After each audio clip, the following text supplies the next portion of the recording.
One mic, one voice. You can change the world, it's your choice. One mic, one voice. You can change the world, it's your choice. One mic, one voice. You can change the world, it's your choice. One mic, one voice. Welcome to the One Mic, One Voice show, building the collective conscious, a show that is created to give space where your voice, ideas, and informed opinions can be heard, appreciated, and debated. I am Michael Eric Owen. And I'm DT, and welcome to episode 118. Man, 118. You've been putting in some work, Doc. Man, 118 times. And you know, I appreciate you carrying me along the way. Oh, no doubt. Likewise. I appreciate you for being here when I could. I know I need to deduct a couple of my hours right from that. DT been absent a few times. Well, you're a world traveler, so we know we gotta let you experience the world. And man, we have an exciting show today. Got great feedback from the show last week with the top assistant basketball coach for the Oklahoma City Thunder, Adrian Griffin. Man, shout out. Oh, man, he's an amazing guy, and we're looking forward to having him come back. We did have some feedback from our listeners that had some more questions about leadership, and leadership is just so crucial in today's society, and we're going to revisit that, I think, probably multiple times. But it's Immigrant Heritage Month, man. Yes, sir. Right alongside Black Music Month. Mm-hmm. And so it's a great opportunity to just highlight the accomplishments that immigrants have brought to this country and continue to bring to this country, man. This country would not be what it is today without their contributions. So, folks, get out there, learn something about these contributions. And the Mayor Holt, good friend of mine, made a proclamation in Oklahoma City. He's a great guy, and his desire to acknowledge all Oklahomans, I think, is a powerful thing. But, man, so American Immigration is our title. And if anybody is watching the news or listening to the radio or even listening to the One Mic, One Voice show, you know that immigration is a hot topic. It has been for a very long time. But, man, it went to a whole nother level. And we used to beat up on 45 all the time, and then we just got tired of beating him up because everything he did was just dumber and dumber. And so we tend to not give him any credence. We were 45 and down the road quite a bit. Yeah, we were 45. Then we just got out of the car. Right. So walking the other direction. Right, man. So we have two great guests in the studio. We're still waiting on one. He's a very important man. He probably had to make some stops before he got here to solve some problems. But what I'm going to say is our guests in the studio, man, when I was reading their bios, I was like, you've got to be kidding me. I mean, are these folks like 90? I mean, all the things they have accomplished in the years that they have been on this earth is just amazing. Geraldo Rico, welcome to the show, my friend. Thank you so much. Thank you for having me. And we have Erica Lucas here. Thank you for being with us, Erica. Thank you for having me. And Geraldo, he's recently graduated from OSU. The unique thing, he was smuggled into the country at age 4, and now he's with the DACA program. I'm just, first of all, let me just say this. This is an education podcast, right? I mean, we are here to learn today. And every week we try to educate, but I can speak for myself. The class is in session. Man, you're reading my mind. Hey, and I'm a student today, man, and I'm thankful. I'm thankful to have Brother Rico here with us. So we want to hear from him. Erica, man, if I read your bio, we'll take up the whole hour. But she's the founder of Stitch Crew, which recently partnered with the Oklahoma City Thunder, launched Pad Tech Acceleration, She's worked at the Oklahoma Department of Commerce, where she served as the global director and led the foreign direct investment. In other words, she's smart. Yeah. Okay, let's just cut to the chase. And she Erica's got it going on. Oh man, she's got it going on. And thank you both for coming here. We still have one special guest that's going to be here, but let's go ahead and just get the conversation started. And I guess right off the bat, I just want to just get your observations about where we are at a country right now with the immigration debacle. I'll let you go first. Okay. Well, there's kind of like what you touched on before. Immigration has always been an issue here in the United States, just because the United States has been founded on immigrants, but it has gone to a whole different level over recent months, over the recent years, and I just feel like right now it's a very crucial turning point in today's society, because right now all those issues, good and bad, surrounding immigration are kind of being brought to light, and just more focus is being put on those issues, whereas before it was just mainly those affected, or those people that knew someone that was affected by it. Those were the only ones that were aware of the situation. Your thoughts, Erica? How much time did you say we have? I think that where we are right now, unfortunately, is as a result of not doing anything about it, right? Of staying in the status quo. And I think if we do get into the different subjects, I like to separate that, right now we have a crisis with people that are coming here to ask for asylum. And it's a different subject. But I always like to make the difference, because when people tend to migrate different issues into one, and it's really broader than that.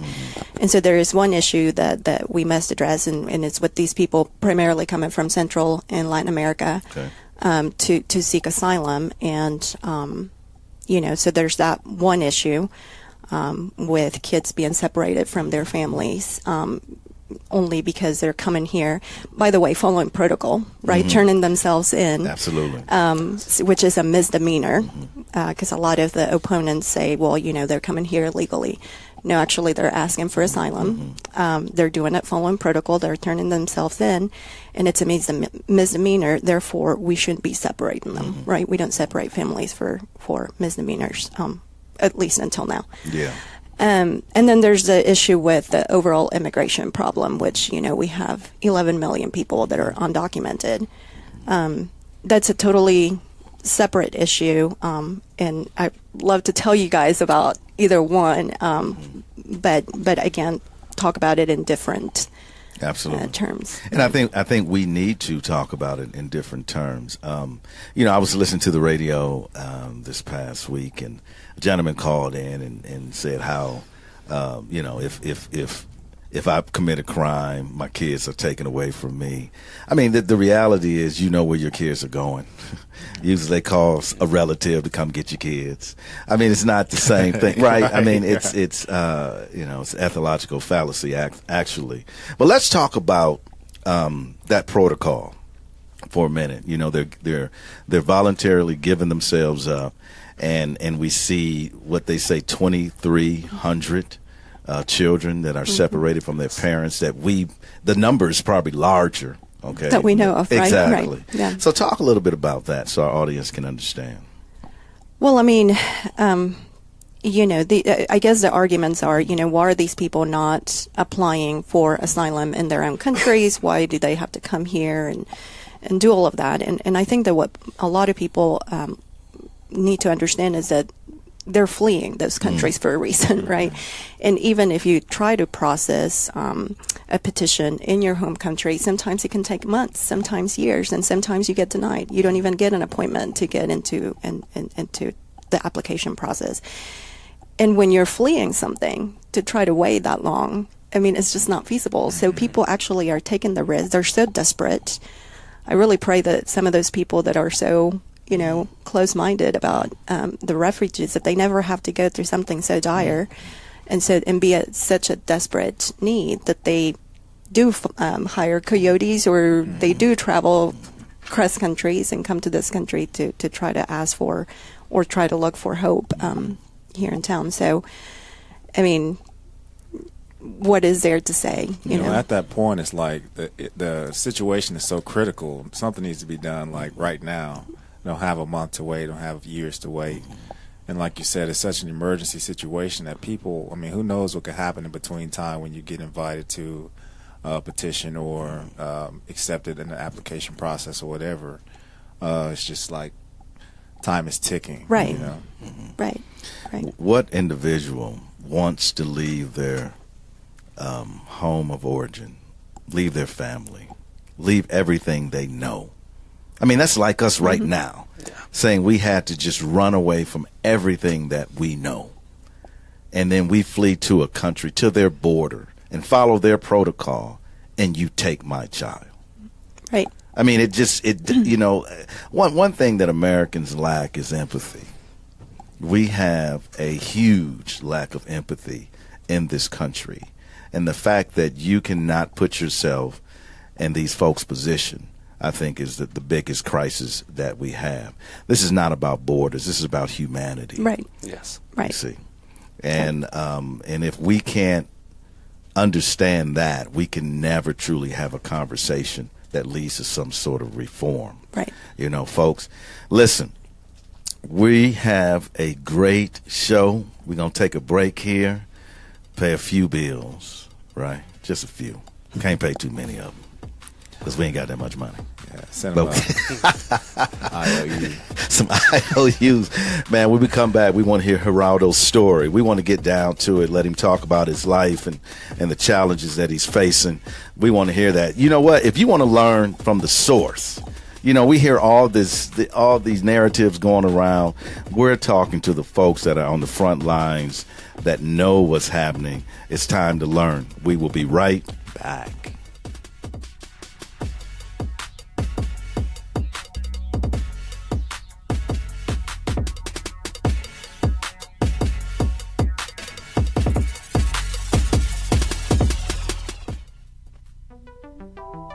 Oklahoma Humanities Brainbox podcast uses the humanities to take listeners on a deep dive into the issues affecting American society and culture. Join some of Oklahoma's most interesting and knowledgeable humanities scholars to explore how history, literature, ethics, philosophy, and other humanities fields inform our understanding of current events and the human experience. And to find the Brainbox podcast, simply search Brainbox Podcast on iTunes, Podbean, Google Play, and any other podcasting library. If you have any ideas or comments rattling around in your noggin, email us at brainbox@okhumanities.org.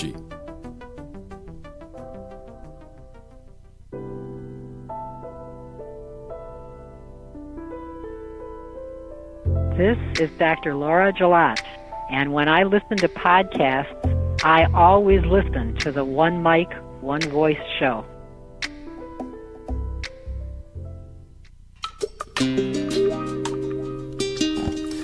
All right, we back. Man, we talking immigration. It's hot. It's hot in here. But it's a hot topic, and we need to do something about it. I think on the macro level and the micro level, and things are happening. People are standing up. People are protesting. People are getting organized. People are filing lawsuits, D. Why? Because it is wrong what we see. Wrong what we see today. And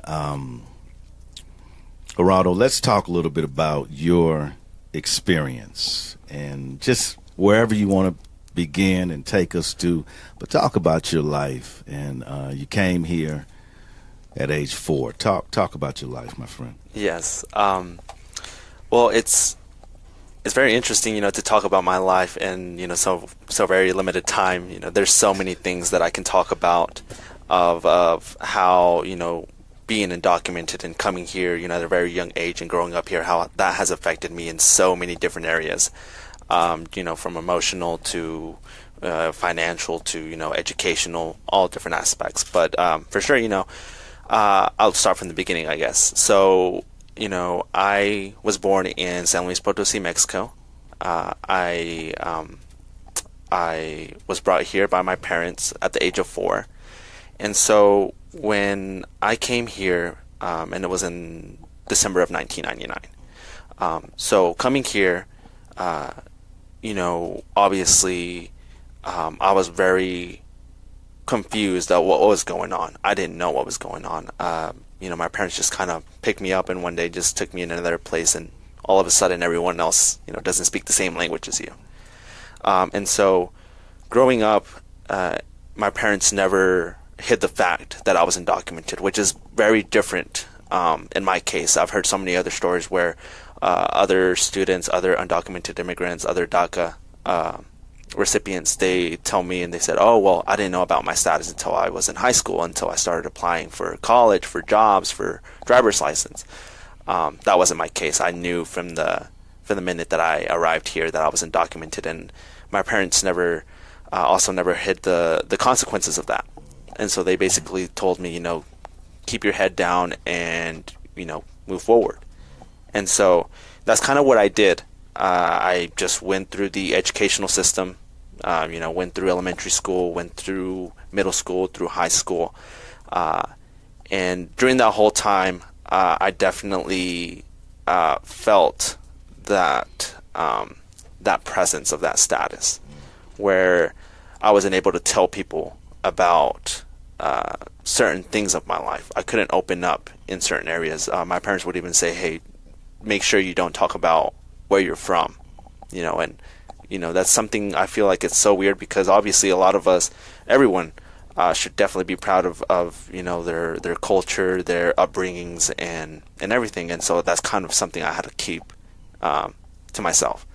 And so going into high school, nobody knew my undocumented status. I always kept it to myself. And when the conversation did arise, I was very self-conscious at the time and just kind of diverted away from it, or just kind of kept my mouth shut and didn't say anything.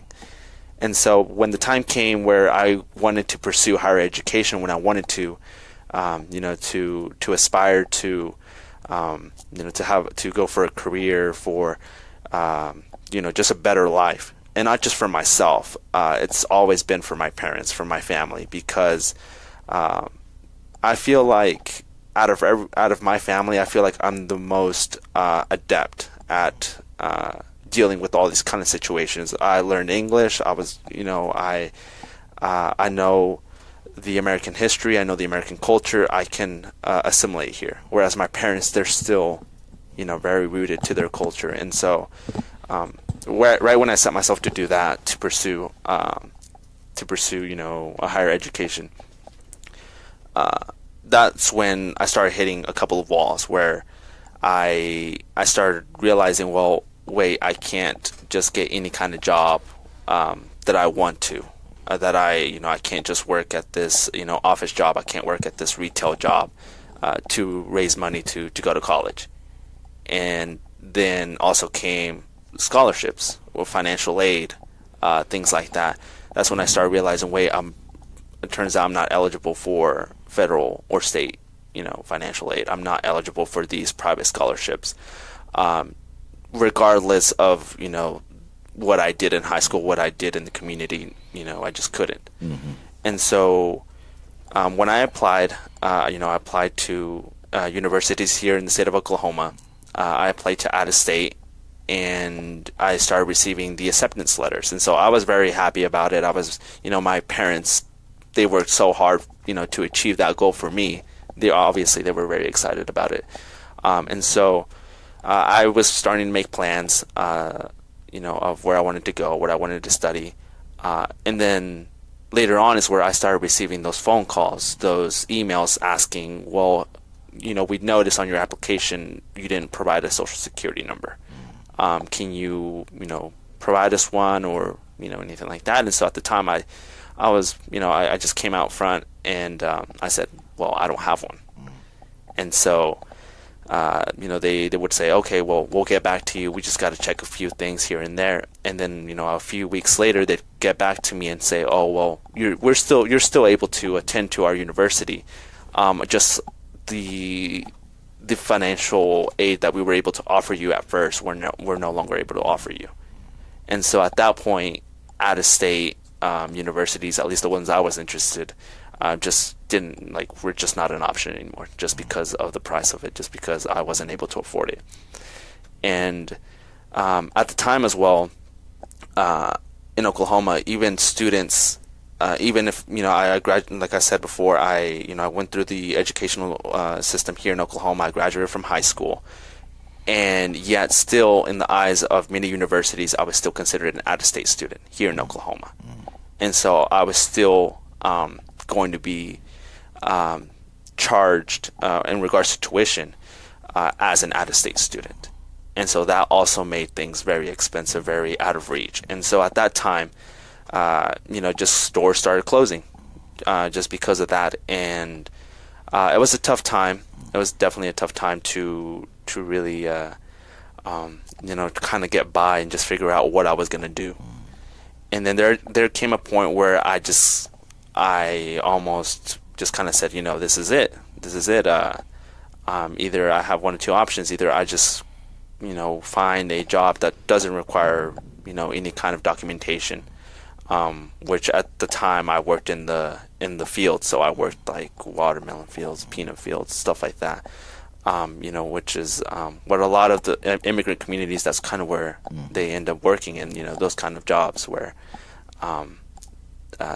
they don't ask that kind of documentation.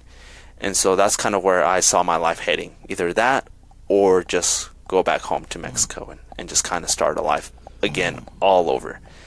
But thanks to my parents, thanks to them, they really pushed me forward. They really gave me that motivation to continue, to really say, hey, this isn't the end of the road. This is still just one more obstacle, and we're just going to have to find a way to get around it. And so around that time is when President Obama, in 2012, he signed an executive order that basically set up the Deferred Action for Childhood Arrivals program. And that program, to many of us, it was a light at the end of the tunnel, so to speak. It provided us with workers' permits, so now we were able to legally work and contribute, by paying taxes and just really just following the laws, and being able to obtain a driver's license, being able to obtain an ID, to be able to do those jobs, be able to go to school. And then at the time, universities across the U.S., not only in Oklahoma, but across the U.S., they were becoming more aware of this issue of okay, we have students in the educational system that are not documented, yet they still strive the same thing as any regular citizen. They still want to do the things that anyone else wants to do, which is the pursuit, of a better life. And so at that time, I tried again. I went my first year to Oklahoma City Community College. I did a year there, and then eventually I transferred to Oklahoma State University. And then after that, I graduated from there, and right away try to just start my career. And as much as I am grateful for the DACA program, there is still work to be done. There is still work to be done within immigration reform in general, within the DACA program, within a pathway to citizenship, within the asylum system. And so right now, in September 5th, when Donald Trump announced the resigning of that program, that definitely was a hard blow, not just to myself but to everyone that was under the program, because again, it made us feel like we had to start all the way back from the beginning. And not even that, because we couldn't even start anything, because even though we had the degrees, even though we had these studies, we were no longer able to exercise those degrees. And so with all this rhetoric going around with, will we take away DACA? It's just been such a roller coaster, not just for myself, but just other DACA recipients across the nation with their families. And right now, that's what we're in hopes of a solution, and a permanent solution at that, not just a temporary one where, it's just extended for another 2 years, for another 4 years or so forth. Yeah. you have a powerful story, and I thank you for sharing it. I applaud your parents for having the courage to seek a better life for you. We did have a question for one of our listeners. Mm-hmm. It says, what can someone like myself do to help immigrants when I live so far from the border and I live in an area that does not see many minorities at all? Please call your legislators. That's the best thing that you can do. And Yes. don't call them just one time or email them one time. Do it every day. Because I would say the DACA program, it's dire. If nothing gets done, people like Gerardo are going to lose status. Employers are not going to be able to continue to employ them. How we're going to deal with deportations, that's still up in the air. But I mean, a lot of bad things could happen if that program or immigration reform as a whole doesn't get fixed. That's one. And then for the people, if your concern is also with the people at the border and the children that are being held in less than, amicable places, just continue to call, because even though the president did sign an executive order, actually all it does, yes, it keeps families together detained. So it's also not a solution.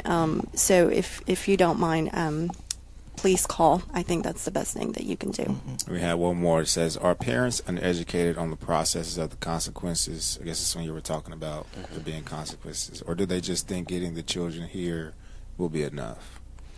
Well, in my experience, I feel like both. I feel like certain parents, like Erica was kind of touching earlier on, they do know, that there is a way to seek asylum. There is a way to definitely do it through legal means. And so they try to. They definitely try to. It's just that right now, with the current immigration system, it makes it very difficult to really do that, to really, first of all, apply, to be accepted, to, what a misconception is, what I hear is, how come your parents, how come yourself, how come you haven't applied, for residency, for citizenship? And the thing is, with the current system, it takes decades. Sometimes it takes thousands and thousands of dollars, on top of just being careful of not during that whole time, just being careful of not being detained or getting into any problems with immigration. So with that, but on the other side, there are parents who aren't completely as aware. And I feel like one of the things that, kind of answering the previous question of, what can people do, wherever they are, is definitely what Erica touched on. And simply just growing awareness of the issue and really getting the facts out. Because there's so many misconceptions going on right now about what immigrants are doing, what the system in place right now can and cannot do. And so just being able to just research the facts, getting the word out of what's really going on, both at the border, with DACA, with, just with everything. And I feel like that's something that needs to be done quickly. And the reality is, man, this is your country. You've been here. Yes. This is your life, man. I mean, this is more familiar to you than any place on the planet, and you have contributed. What do we want in this country? We want individuals like you, right? I mean, you have the skewed narrative out there about immigrants, coming over here. They're criminals. They're this. They're that. Immigrants, undocumented people, commit less crimes than American citizens. Yeah. I mean, it's the data's there. And so I think, bringing that human element to the conversation and your story and your triumph over, man, I could only imagine, right, being in the school, having to hold part of who you are and what you are and still excel. That speaks of your character. Yeah. you know, and you're not the only one, right? No, yeah, for sure. There's so many out there that are just doing wonderful things and contributing to this nation. And I think if we can, as you say, and Erica talks about being educated, being informed about what's going on, that begins, especially on the micro level, that begins to change the conversation and the dialogue, folks. And listen, we're gonna take a break. We're gonna come back. I want to talk about Erica just was recently featured in an article dealing with immigration and employment. So I want to talk a little bit about that, because that narrative is just, I don't know where it is. People don't even, you know what I mean? They don't even know what the hell they're talking about. So let's come back. Let's talk about that. And folks, we're going to go even deeper in this second half of the hour. We'll be right back.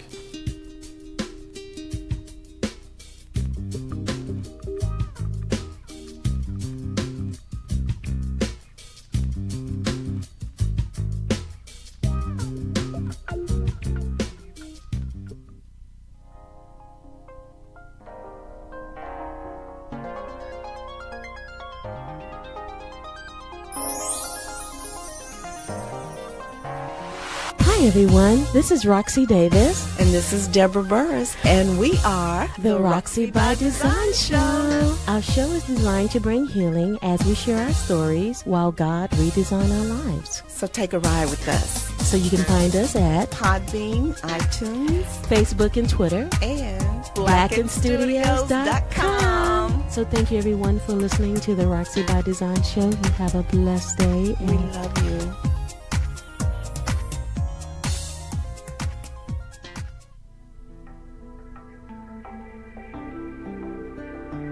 This is DT of the One Mic, One Voice podcast. Just want to let you guys know you can go over to iTunes and search us at One Mic, One Voice, and be sure to rate and review our episodes. Let us know about any feedback that you have and what you enjoy about the episodes. Also, you can go over to Stitcher, where you can get the latest and freshest episodes of our podcast streamed directly to your smartphone or iPad. No downloading or syncing. How cool. Real smooth. Also, we'd just like to take the time to thank you for your time and for your energy and for spending time with us as we discuss the historical record of our time.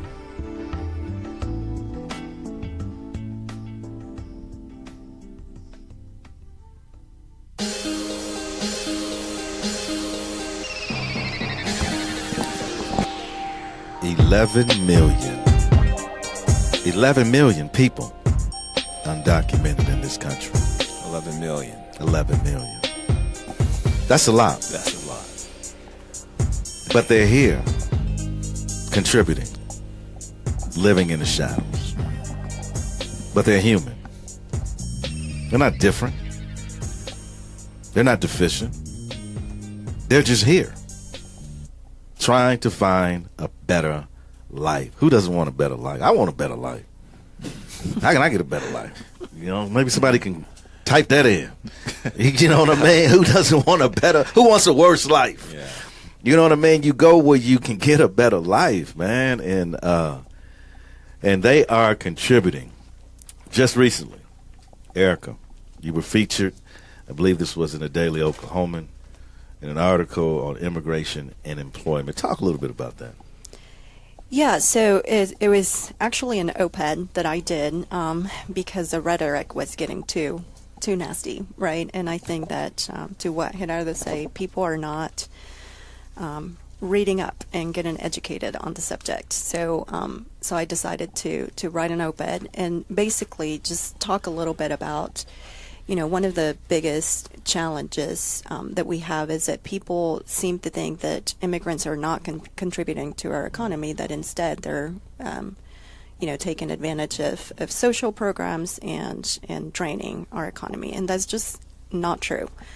There are a lot of statistics out there that just point out to that. For example, here in Oklahoma, we have about 220,000 immigrants overall. And within that, and I always emphasize, there's 220,000 here that are paying taxes, that are contributing to our economy. Out of those, the undocumented immigrants are also paying taxes, right? So there is the tax identification number that actually undocumented immigrants can get from the government to be able to contribute to their taxes.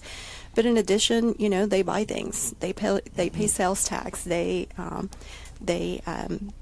get loans. They buy cars. They buy clothes. Oh, they absolutely. eat. Exactly. They're human, right? Yes. So when you take that stuff into consideration, they're actually contributing more than that they're taking out. And really, what they're taking out, if you're undocumented, you can't qualify. That's another myth, right? Yes. That you qualify for so many benefits. You don't. The only one that we can't deny, thanks to the legislation that was passed years ago, is it's education. And if we are not going to offer education to children, then we have bigger issues, right? Whether you're documented or undocumented. So I think that's why I wrote that op-ed, just to highlight. I'm looking at my numbers to make sure that I state them right. But what was it? $50 million that are paid annually, by undocumented immigrants to our tax system. To where right now, I don't know if you guys follow our state legislature, but we can't take those contributions for granted. Exactly. Right? We need those Exactly. tax dollars, and undocumented people are paying for them. So yeah. Great article. So you were compelled to write that. That sometimes you're you have to interject yourself into the dialogue when it becomes so ridiculous that people and you hear that all the time. I mean, the argument, they don't pay any taxes, and they're just getting so. I mean, they say the same thing about black people. So I mean, they've been saying that about that for us forever, right? Yeah. So we're accustomed to that. We support our black and brown brothers and sisters completely. We had another question. Says, can American citizens open their homes to immigrants who are not documented? And I guess what would that look like? Well, first of all, that's a really sweet and nice comment. I mean, yes, you can. Unfortunately, it just doesn't change the laws, right? So people can still come to your house, even if you open it up to somebody that's undocumented. The ICE can still come and get those people and deport them. So really, again, the best thing to do if you want to help is call your legislator and demand, not ask, but demand that they take a proactive approach to solving the bigger issue. I think that from my perspective and my humble ask is that the most dire need right now is to keep the families together. Yeah. Yes. Not in detention, but actually together. It's a misdemeanor. Even if you cross the border illegally, even if you didn't turn yourself in and you cross the border illegally, it's still a misdemeanor. And we don't separate families for misdemeanors. Just like, if you don't buckle your seatbelt, you're not going to. Taking your kids. So that's the first thing that I would ask. And then the second thing that I would ask that you, as your legislators, is that they take a look at the overall immigration reform. Another thing that we don't talk a lot about, because something that I get asked as an advocate is, those countries let's talk a little bit about the refugee situation. Why are those countries not doing more to keep them there? And it's their problem, not America's problem. It is America's problem, though, because those people are fleeing countries where drug cartels are taking over and are making it impossible for them to live there, right? And so they're fleeing a lot of times. I'm not saying that every country is that way, but and so where is the consumption happening? In America. So we need to recognize that we're part of the problem, right? Particularly now that we're looking at criminal justice reform, here in the state, whether we accept, decriminalizing certain drugs, because we have to have a broader discussion. The drug wars, the drug cartels, the drug trafficking with the border is not just Mexico's problems or Central America's problems. It's our problem because it's a supply and demand issue. We're the consumers, right? And so and if it's not Mexico, if it's not Central America, if it's somebody's going to supply it, right? So I think that we need to again be smart about the debate and talk about the broader issue, and then come up with solutions.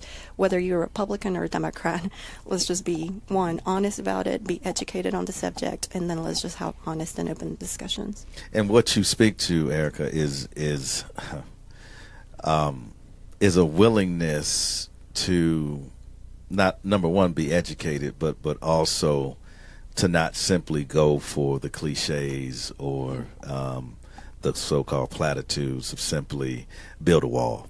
Right. Right. I mean, it's much deeper than that. It's much more complex than that. And you have all of these moving parts and components. And if you don't want to do the work, I can sit back and say, well, we just need to build a wall, right.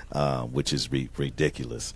We have finally arrived from very important business. Luis Hidalgo, welcome to One Mic, One Voice, my friend. Thank you. And we appreciate you joining us. And we've been having just, a great discussion. I think I've been educated, and I know our listeners have. We've had some great questions come in.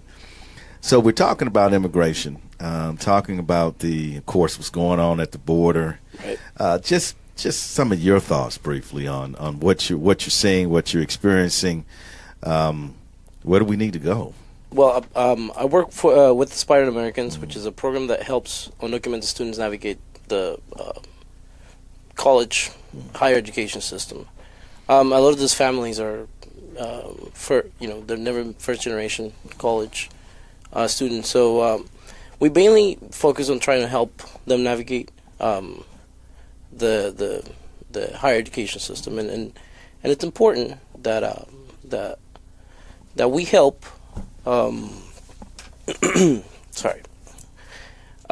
It's important that we help the students. So we don't really work with the political aspect of it. We mainly just try to provide that help. Okay. And so, what are some of the challenges that you see that they are facing? Well, the increase. People are not trying to understand the problem. So I think that's important. The communities here in Oklahoma, especially, are not just not very understanding sometimes of the issues that are happening with So what schools are these students that you're working with? Is this, you said higher ed, so you're talking OSU, and are you talking? University of Oklahoma, University of Central Oklahoma are some of the schools that we're working with. Okay, yeah. Great. I can imagine that there is just as much desire, Geraldo spoke about this earlier, to have a higher education degree for them as it would be for anybody. Right, and then things like DACA right now are very helpful, are really helping the students just have a job, pay for their own education. I mean, they don't get any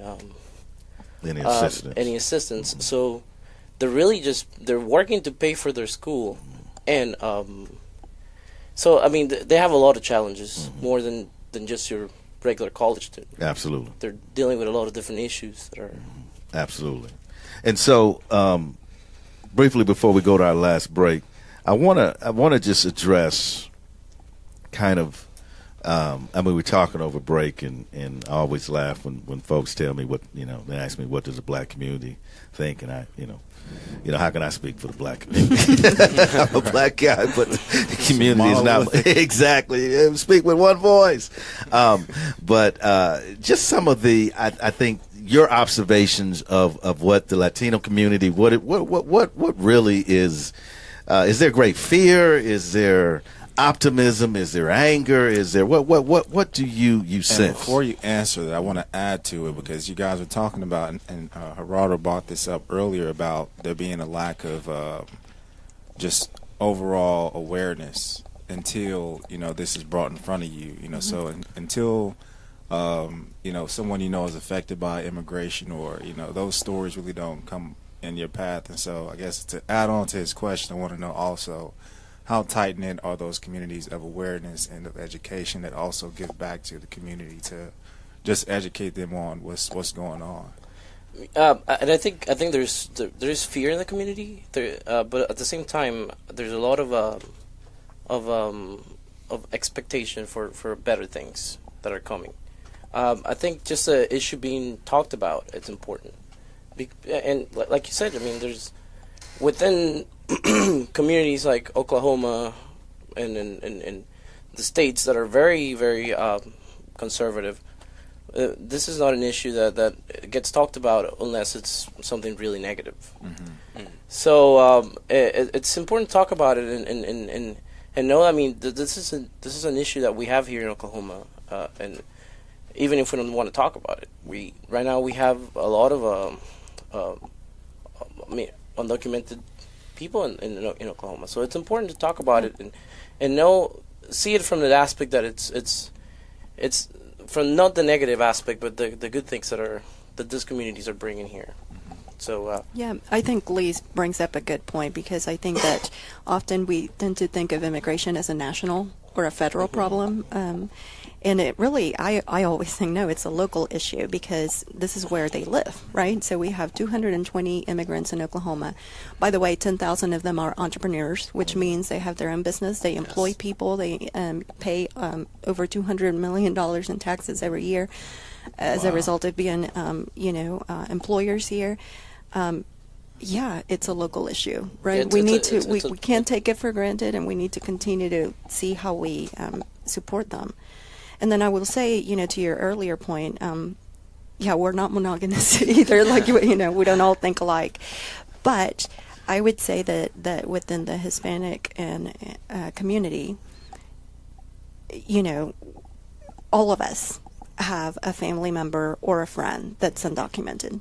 I would say, and I dare say, all of us. Yes. And so the issue is very real, and it's very close. And so how does the community feel? Yes, of course it's emotional. Of course there's fear, because you're talking about somebody's cousin, family member, friend. It's not just somebody you work with or somebody that, it's close to home. So does this at any level become a class issue in the community when people who are documented versus those who are undocumented, maybe looking down on those who are not, or maybe causing just social problems between families, in the communities that they live in? Yeah, I've heard that. Actually, I've heard from people, well, what about the people that did come here legally and, they didn't have to?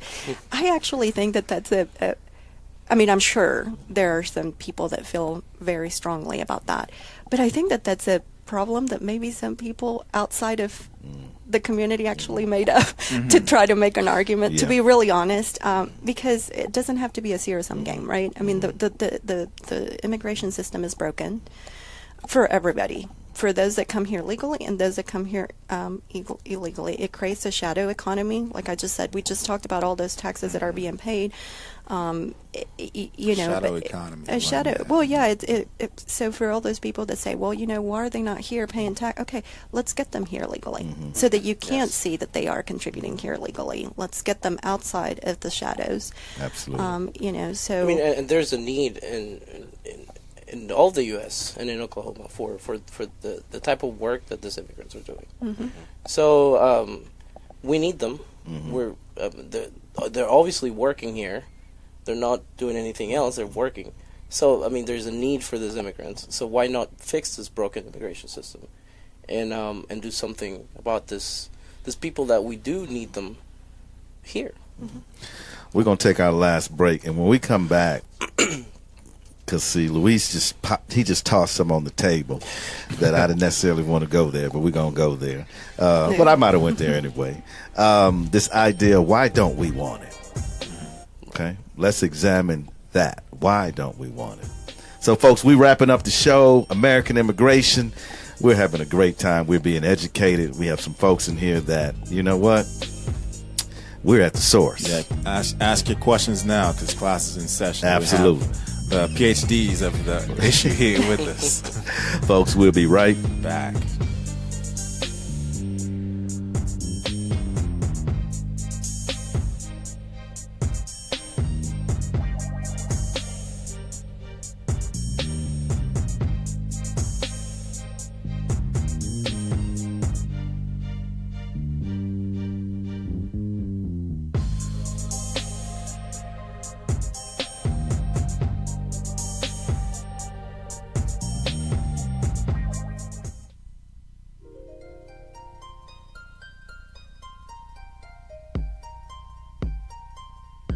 Thank you for downloading this episode.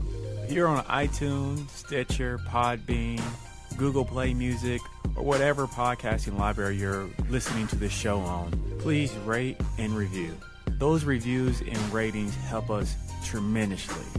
We thank you.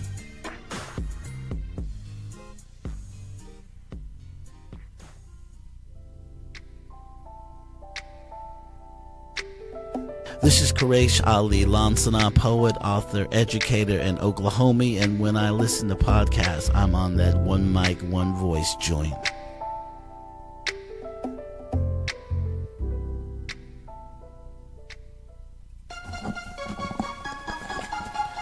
Why? Why don't we want to fix it, D? It seems the reasons, the rationality, the necessity, the humanality, right? It's too hard. Build a wall. Why don't we want to fix it? Well, I have my own thoughts, but I give them week to week. So, it's just like when we had Brother Adam Satani on here talking about, the Muslim debate, and I'm just gonna call it like I see it, man. I think if there were white kids being separated from their parents at that border, we'd be having a whole different sort of outrage. And because these are, brown-skinned folks like you and I, the value is less, right? But that's just my opinion. I'm not inferring this to our guests, but I'm just saying I think racism and the Mr. Trump's beginning with his campaign. That's an upgrade. I almost called him something else. I was trying to be nice. It's a political talking point that really generates a lot of emotion from voters. Yeah. So, absolutely. So I mean, he's capitalizing on that same issue. Yeah. When you become the enemy, right, the target, right, of this, this political season that we're in, and in our country, this, you can't look at immigration, and Erica, you talked about this, you can't look at it in isolation. And when we look at our country in the rise of nationalism, in the rise of take back our country, the debate to me is really about who is a citizen, who is a true American citizen, in light of us taking a country from native peoples. Okay? Yeah. It wasn't. You understand what I'm saying? Yeah, So, yeah. Well, to go back to your original, why don't we want it, and references to our precedent. When you use descriptive words like they come and infest our country, or they're rapists, and you generalize, right? Generalizing is that we just talked about that. Yeah. It's so dangerous. You can't just say, "Oh, you guys think the same. Oh, you guys go to the same church." The same with immigrants. I mean, you can't say. And by the way, and I think it's important that for us advocates that we always say we want a secure border. Our kids live here. Of course, we don't want bad people coming into our country doing negative things. I do think that there are smart ways to. If we're serious about border security and who we let in versus not, we should be invested in technology, right? Sensor technology, UAVs, a lot more efficient ways than building a wall that's going to cost us a lot of money, and Mexico's not going to pay for it. Yeah, right. The only wall we're paying for it's Mexico's is Memo Ochoa, who's playing at the World Cup. That's the only wall we'll be paying for it. But we can have serious conversations about how we secure our border. And I'm all for having those debates, even with people that I disagree with. But when you start using those words to talk about people, I don't care if you're brown, white, or whatever. It's, come on. There is a level of racism, right? Yeah. And I'm not saying that his supporters fall into that category, but the fact that it doesn't, that you still support somebody that says and does some of those things, I mean, I do question. Yeah. Right? Yeah. I mean, if I murder somebody, am I a murderer or am I just a killer, right? If I say racist things, am I a person that just says racist things, or am I a racist? I mean, you can semantics all day long, all right? You don't say things like that if you don't have those in your heart, right? Well, and it's one thing to say it, and it's one thing to do things, right? So we're not just seeing somebody speak about things. Mhm. He's actually taken implementation of Absolutely. some things that just makes you wonder. So. And you can't, and not to have this as part of the dialogue, I think, is dangerous, because you can't solve the problem unless you talk about it in a holistic way, in the totality of the discussion. And it's about value. Whose life is worth something? It's talk about equal opportunity and equality. All of these things are registered within this debate. And I think what has happened today is that we have talked about these things in a way that I think people can walk away with a deeper understanding of what we're dealing with, simply by the stories that have been told here. I applaud the work that you're doing, and I think America's better off because of all of us, right? And who is a citizen? We're all citizens. I mean, if you live somewhere all your life, what does that mean? I mean, this is all you know. This is what you've given your heart and your life to. And to simply say, you don't belong here because we don't think you belong here, what does that mean? It sounds so silly. And to tie that all together and kind of go off of the question of, why not? I personally feel, at least from my perspective, is that immigration nowadays is also tied to other social problems that are going on in the United States today. The shootings that are going on across the nation. The difficulty in trying to go into another social class, into another economic class. I feel like all those things kind of also contribute and then are reinforced by nationalism, are reinforced by racism. And, we always hear of they're taking jobs, which, at least here in the state of Oklahoma, entrepreneurs actually employ around 29,000 American citizens. So, that's another misconception that goes around, without saying. But I feel like, citizens right now are definitely U.S. citizens are dealing with so many other social problems, social issues that, at least those people that say, let's kick these people out, let's not give them the opportunity. It's almost like a sense of insecurity where I rather protect myself first rather than the person next to me. I feel like that's what's going on right now because with all these things going on right now, immigrants are all being labeled as, killers, as murderers, as, kind of leeching off the economy, of taking all the money back to other countries and things like that. And so I feel like that's another reason why a lot of people just kind of take the easy route and say, build a wall or just, not give the opportunity to other people. Yeah.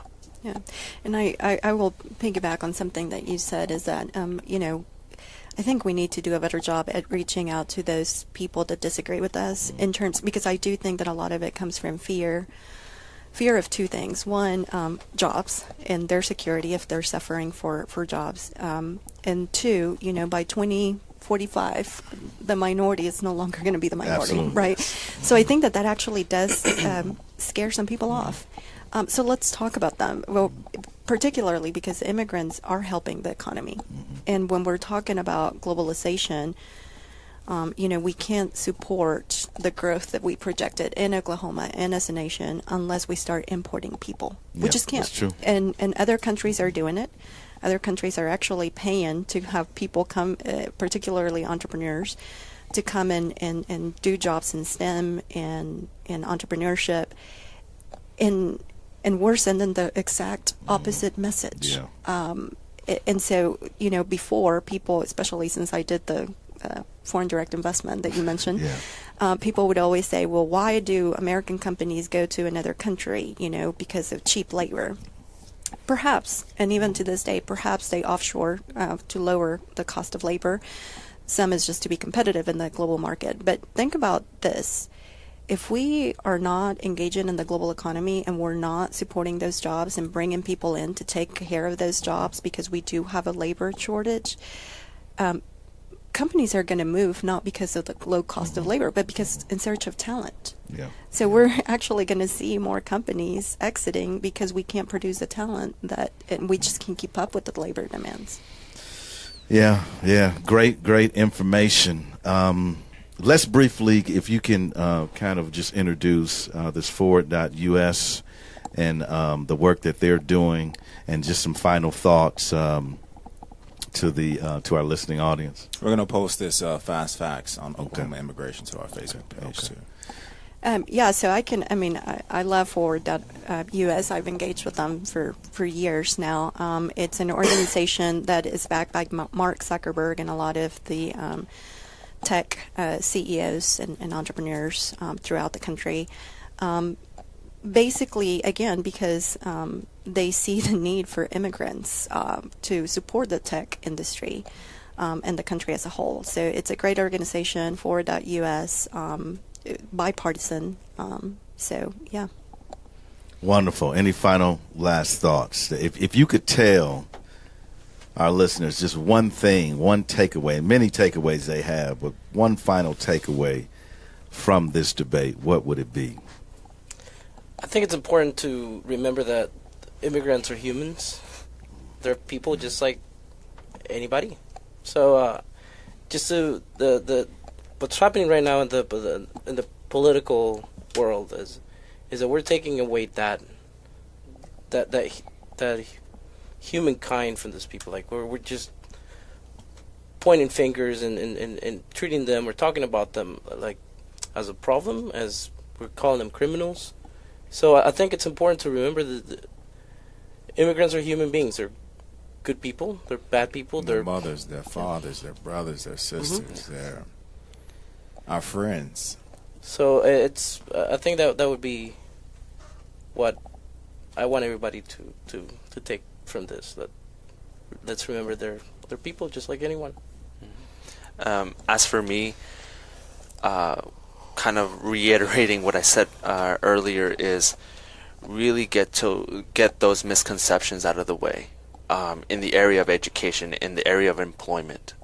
There's just so many things going around that has been going around for some time, for a long time actually, of what exactly is going on, what exactly are immigrants doing, what are they not doing, who are they as people, and I feel like definitely the best way to start is by really immersing yourself in that community. If you know somebody that is an immigrant, whether it be documented or not, or under DACA or whatever, just reaching out and actually learning from their experiences, like sitting with them and talking to them and just listening to their experience coming here, to their experience maybe going through the legal system, their experience going through the educational system, what they had to do to get what they're at and what they're striving for in the future. And I just feel like that's something that really needs to be put into light more often nowadays. We all belong here. There is no space that a human being should not be allowed to occupy. Mm-hmm. And this country belongs to us all.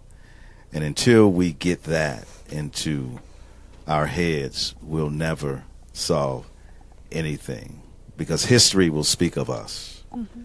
Somewhere in the distant future, a scribe will reach down deep into the archives of our time, and what will she find? Will she discover that we overcame our differences? Will she find that out of many we became one?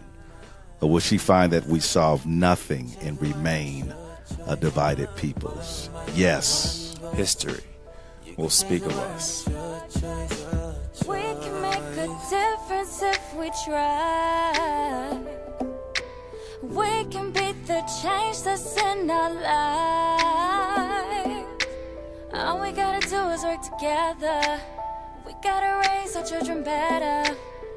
We gotta stop the hate, and spread the love. One mic, one voice.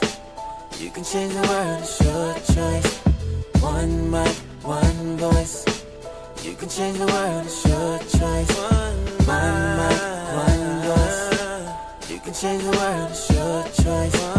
One mic, one voice. You can change the world, it's your choice.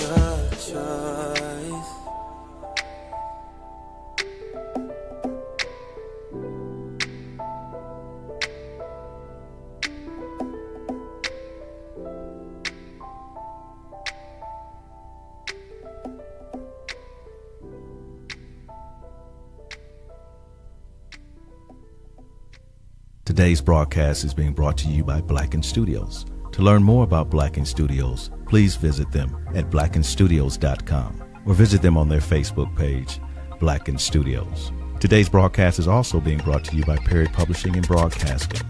To learn more about Perry Publishing and Broadcasting, please visit their website at perrypublishingandbroadcasting.net. The opinions of the One Mic, One Voice show do not reflect the views of Blacken Studios or Perry Publishing and Broadcasting. Thank you for downloading the One Mic, One Voice show.